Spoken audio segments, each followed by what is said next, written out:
अस्सलाम वालेकुम दोस्तों, मेरा नाम है इजहार ख़ान। आप दे रहे हैं यूट्यूब। तो आज मैं आपके लिए वीडियो लेके आया हूँ।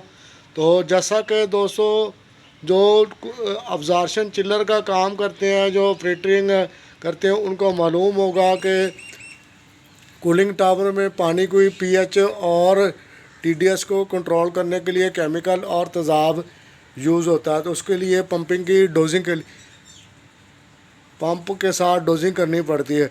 तो ये दो पंप आप देख रहे होंगे, इसमें से एक पंप जो है वो एसिड वाला है और एक पंप केमिकल वाला है। तो इसमें आप को दिखा देते हैं।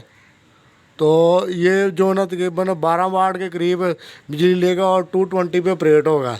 तो ये सफ़ेद वाला जो है, इस पर ये ना आप तेज़ाब यूज़ कर सकते हैं, तेज़ाब की डोजिंग होगी। और दूसरे वाला जो है, इसमें जो है ना ये केमिकल डोज होगा। ये इसके ऊपर लिखा भी हुआ है कि इसको आपने तेज़ाब नहीं देना, यानी कि तेज़ाब से इसका जो ना ये वाला हेड है जो पंप करता है वो ख़राब हो जाएगा और हेड जो ना जल जाएगा या लीकेज करेगा। तो इसके हिसाब से ये मटेरियल यूज़ किया होता है, केमिकल और एसिड के हिसाब से। तो इस पर साथ पे लिखा हुआ है।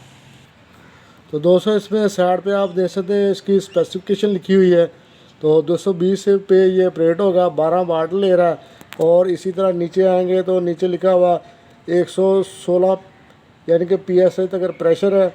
और नीचे GPM लिखा हुआ पर, और नीचे बार में भी लिखा हुआ, इसी तरह पर लीटर भी लिखा हुआ। तो तेज़ाब का भी उसी तरह है, उतना ही तकरीबन रेंज है। तो दोस्तों, ये इसका कार्टन है, इसमें लिखा हुआ भी आप देख सकते हैं, इसका ब्रांड नेम लिखा हुआ है। और साफ नीचे आप देख सकते हैं दी परफेक्ट यू डोजिंग, यानी कि डोजिंग के लिए इस्तेमाल होगा। तो उसको लगाना भी शेड के नीचे होना चाहिए ताकि इसमें पानी बारिशी या टावर का पानी ना इसमें गिरे। और इसमें पावर सप्लाई होती है और इसी तरह केमिकल और एसिड होता है। तो इसलिए इसको कवर करके ही लगाना चाहिए। तो इसमें देख सकते हैं कि टावर के बिल्कुल नीचे लगाया और इसके ऊपर भी शेड लगा देंगे। और इसी तरह इनकी सप्लाइयाँ भी लग चुकी हैं।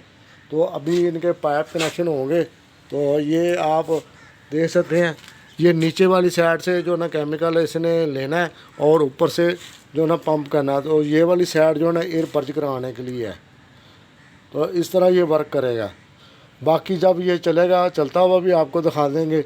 और इधर से आप देख सकते हैं इनकी सेटिंग वगैरह लिखी हुई, रेंज जितनी आप ऑटोमेटिक उसके हिसाब से जो है ना इसकी चलती रहेगी रेंज। और नीचे जो मीटर लगे हुए हैं वो इनको कमांड देंगे, पीएच जैसे कंट्रोल होके अपने उस मतलूबा पॉइंट पे आ जाएगी तो ये पंप उस उतनी देर के लिए बंद हो जाएगा। और इसकी रेंज करने के लिए, सेट करने के लिए होता है कि कितना पर लीटर जो मिनट में फेंकेगा उसके हिसाब से इसको रेंज करना होता है। तो दोस्तों, उम्मीद करते हैं ये वीडियो आपको पसंद आई होगी। पसंद आए तो लाइक ज़रूर करें, शेयर भी करें। तो मिलेंगे नेक्स्ट वीडियो में, तब तक के लिए अल्लाह हाफिज़ दोस्तों।